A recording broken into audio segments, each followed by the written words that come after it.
কাশি কিন্তু কোনো রোগ নয়, বরং একে উপসর্গ বলা যেতে পারে।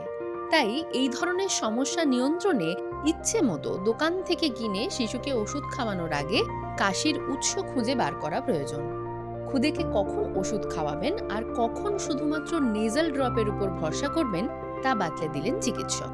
ধরুন এমনি একটা বাচ্চা কাঁদছে, একটা ওভার দ্য কাউন্টার একটা কাফ সিরাপ নিলেন, সেটা কিন্তু একদমই উচিত নয়।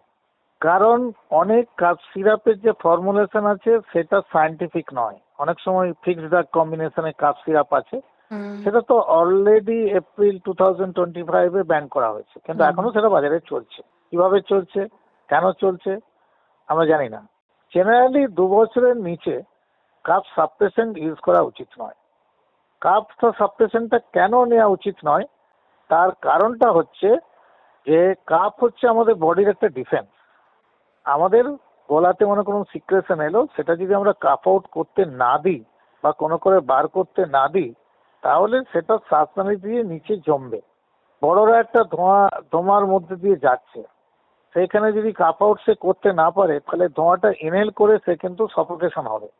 সুতরাং কাফটাকে অযথা কারণে সাপ্রেস করা উচিত নয়। একটু একটু বাচ্চা কাচ্ছে, সঙ্গে সঙ্গে কাফ সিরাপ দিবে, এটা দরকার নয়। কাফ সিরাপের ইউজটা রেস্ট্রিক্টেড করা উচিত, ডাক্তারের প্রেসক্রিপশন মতো নেওয়া উচিত।